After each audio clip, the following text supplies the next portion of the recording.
দুষ্কৃতী লেলিয়ে দেওয়ার অভিযোগ। কোচবিহারে প্রধানের বিরুদ্ধে অনাস্থা এনে নিরাপত্তার আবেদন তৃণমূল পঞ্চায়েত সদস্যদের একাংশের। তলবি সভায় যেতে বাধা দেওয়ার অভিযোগ তুলে পুলিশ প্রশাসনের কাছে নিরাপত্তা চেয়ে সামাজিক মাধ্যমে ভিডিও বার্তা দিলেন কোচবিহার 1 নম্বর ব্লকের হাড়িভাঙা গ্রাম পঞ্চায়েতের অনাস্থা নিয়ে আসা সদস্যরা। আজ ওই ভিডিও বার্তা প্রকাশ্যে আসে। সেখানে ওই গ্রাম পঞ্চায়েতের 11 জন সদস্য অভিযোগ করে জানিয়েছেন তারা তৃণমূল কংগ্রেসের পঞ্চায়েত সদস্য। তাদের প্রধান জাহাঙ্গীর আলম ঠিকাদারের সাথে যোগসাজশ করে একাধিক প্রকল্পের লক্ষ লক্ষ টাকা আত্মসাৎ করেছেন। তাই দুর্নীতিগ্রস্ত প্রধানকে সরাতে তারা অনাস্থা নিয়ে এসেছেন। হাইকোর্টের নির্দেশে আগামীকাল ব্লক প্রশাসন তলবি সভার ডাক দিয়েছে, কিন্তু সেই তলবি সভায় যাতে অনাস্থা নিয়ে আসা পঞ্চায়েত সদস্যরা না যেতে পারেন তার জন্য প্রধানের গুন্ডা বাহিনী তাদের পেছনে দুষ্কৃতী লেলিয়ে দিয়েছে। আগামীকাল তাদের পঞ্চায়েত অফিসে যেতে বাধা দেওয়া হবে। তাই পুলিশ প্রশাসন যাতে তাদের প্রয়োজনীয় নিরাপত্তার ব্যবস্থা করে তলবি সভায় যেতে সহযোগিতা করে তার জন্য ভিডিও বার্তায় হাড়িভাঙা গ্রাম পঞ্চায়েতের অনাস্থা নিয়ে আসা পঞ্চায়েত সদস্যরা এই আবেদন জানিয়েছেন। বিজেপির কোচবিহার জেলা সভাপতি মালতী রাভা হাড়িভাঙা গ্রাম পঞ্চায়েতের ঘটনাকে তৃণমূলের গোষ্ঠীকন্দল বলে দাবি করেছেন। তিনি বলেন, দেখুন, তৃণমূলের যে দুর্নীতি কোন স্তরে পৌঁছেছে সারা বাংলার মানুষ জানে। তাদের খেয়ের জন্য কে কতটা খাবে, কে কার হাতে এলাকার দখল থাকবে, কে কোন অঞ্চল দখল করবে, তাদের গোষ্ঠীকন্দল যে চরমে উঠেছে কোচবিহার জেলায় আমরা প্রতিদিন দেখতে পাচ্ছি।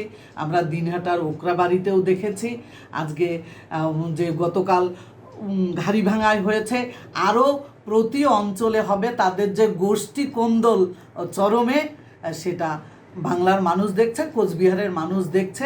এরপরে কোচবিহারের মানুষ তাদের তো লোকসভা এবং বিধানসভা নির্বাচনে প্রায় মুছেই দিয়েছে, পঞ্চায়েত নির্বাচনে মানুষ আবারও তাদের মুছে দেবেন যে তারা দুর্নীতি ছাড়া মানুষের উন্নয়ন কোনোদিন উত্তরবঙ্গের উন্নয়ন করেননি, করবে না, এতেই স্পষ্ট হচ্ছে। এদিকে তৃণমূল কংগ্রেসের সাংগঠনিকভাবে ইতিমধ্যে ঘোষণা করে দিয়েছে কোনোভাবেই তাদের নিয়ন্ত্রণে থাকা গ্রাম পঞ্চায়েতগুলোতে অনাস্থা আনতে দেওয়া হবে না। এর আগে দিনহাটার ওকরাবাড়িতে গ্রাম পঞ্চায়েত সদস্যরা দলীয় নির্দেশ অমান্য করায় তাদের দল থেকে বহিষ্কার করে তৃণমূল কংগ্রেস। এরপর তৃণমূলের কোচবিহার জেলা কোর কমিটির একটি বৈঠকও করেছে। যে বৈঠক মূল এজেন্ডা ছিল তাদের পরিচালিত গ্রাম পঞ্চায়েতগুলোতে অনাস্থা ঠেকানো। আগামীকাল কোচবিহার 1 নম্বর ব্লকের হাড়িভাঙা গ্রাম পঞ্চায়েতে যে অনাস্থা নিয়ে আসা হয়েছে সেই অনাস্থা রুখে দিতে জেলা নেতৃত্বরা পর্যন্ত উপস্থিত থাকবেন বলে ঘোষণা করা হয়েছে। রাজ্যের শাসক দলের জেলা নেতৃত্বরা অনাস্থা রুখে দেওয়ার ঘোষণা করায় হাড়িভাঙায় তাদের দলীয় পঞ্চায়েত সদস্যরা বর্তমানে নিরাপত্তাহীনতায় ভুগবেন। এটা স্বাভাবিক, কিন্তু যদি এই পঞ্চায়েত সদস্যরা তাদের প্রধানের বিরুদ্ধে নিয়ে আসা অনাস্থার সিদ্ধান্তে অনড় থাকেন, সেক্ষেত্রে পুলিশ প্রশাসন কিভাবে তাদের সহযোগিতা করে সেটাই এখন দেখার।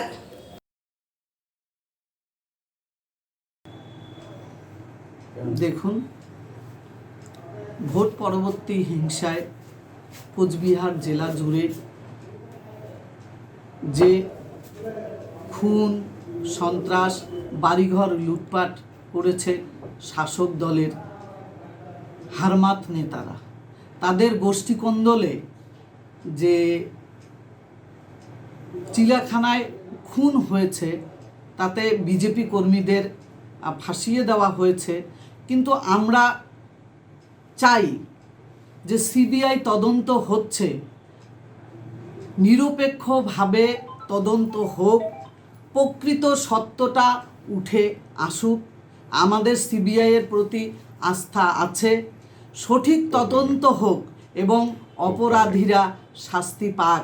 আমরা প্রতিটি মৃত্যুই দুঃখজনক, তাই প্রত্যেকেই যেন সুবিচার পায়।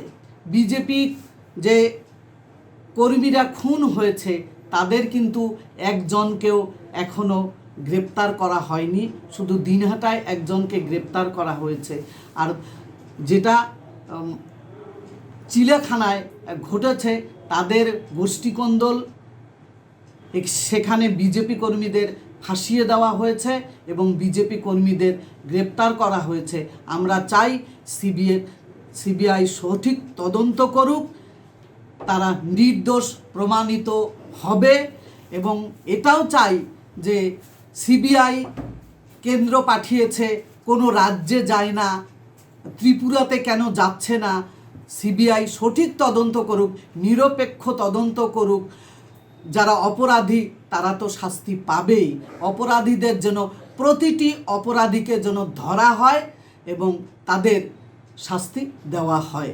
আমরা সিবিআইয়ের প্রতি ভারতীয় জনতা পার্টির আস্থা আছে, সঠিক তদন্ত হোক এবং দোষীরা অবশ্যই শাস্তি পাক।